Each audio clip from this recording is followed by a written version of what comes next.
friends on Facebook was explaining how they're interested in the Sephiroth of Kabbalah, and I was explaining to them to purchase a book named Kabbalah for the Layman by Rabbi Philip S. Berg.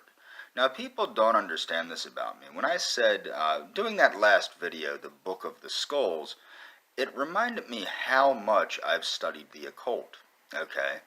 And what is my view on the occult? I've never actually explained that. I would say that I'm still a magician, in the sense that I still seek to cause change to occur in conformity with one's will. I take the Crowleyan explanation of magic. Magic is to cause change to occur in conformity with the magician's will. It is not supernatural, it is natural, okay? All things in the universe are natural. It is when you step out of line with the natural flow of the universe, or when you step out of line with what would be considered nature's law by bending it to suit certain purposes, that it becomes unnatural and you start stepping into the realm of what we could call black magic. Now, the type of magic I practice is what would be called white magic. Now, white magic is not the same thing as, healing people or things like that. That would actually be considered black magic still. The type of magic I practice would be called white magic, as it is to enhance my intuitive connection with my own higher self, or that part of me which is connected to the source of creation itself. And I use various methods. Right now, I use the 8 Laws of Health, and I'm going to get into that. The 8 Laws of Health by Ellen G. White blow the crap out of other systems of magic, including Thelema, now, which is Crowley's system. The reason I'm bringing this up is, and I'm going to start doing reviews of all of the books on the occult I've read, because the simple fact is, I've read a lot of books on the occult. The thing is, there's a difference between people that, like me, that read books on the occult, and people that read books on dream books and witch books and all this other stuff. Some Wiccan books are good. For example, some of the books by Raymond Buckland are serious.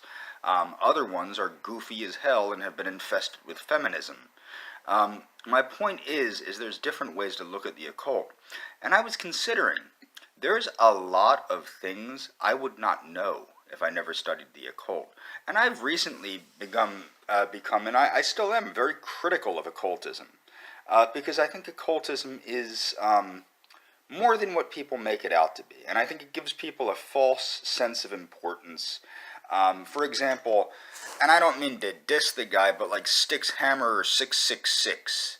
Okay, I think that he has an undeserved sense of ego. And many people that are involved in the occult have this idea that they're somehow special. They're more special than other people. I don't believe that the occult is anything that miraculous, but I will say this. A system like Crowley's is guaranteed to get you results if you do what it says. In the same sense, you have to use common sense when implementing these techniques, and most people do not. Most people that study magic or study occultism do not actually practice it. And if they do, they practice their own perverse ideas. And this is what got me thinking.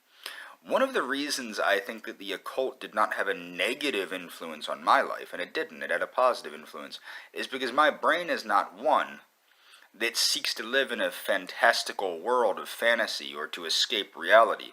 I read books on the occult and studied the occult for one reason: to gain power in reality, okay? To increase my sense of control over reality. And I always understood that there is no supernatural, okay?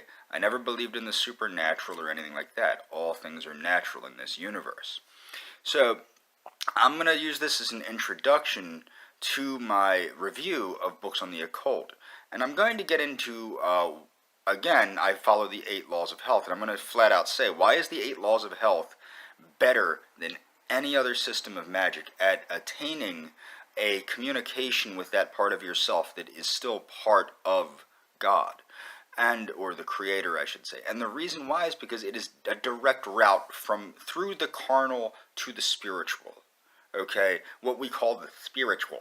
The spiritual. I don't believe in a spirit, but I do believe that what it is it is a connection to that essence of yourself that is still connected to the source of creation intuitively.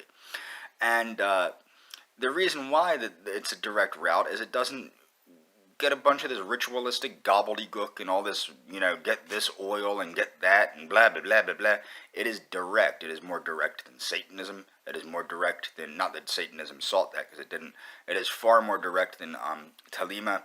It is more direct than any other system. And that's all for this video, but I'm going to begin, some of the books I've read, like, what do you call it, Modern Magic, 12 Lessons in the High Magical Arts, and Crowley's books, and various books like Gonzalez Whippler's books, and things like that. Books that were legit, A.E. Waite's books. I've always studied legit occult books, not the sweepings of the storeroom that you find in the metaphysical section at Barnes & Noble, or Borders, or whatever. Borders is out of business, I don't know what. But that's all for this video.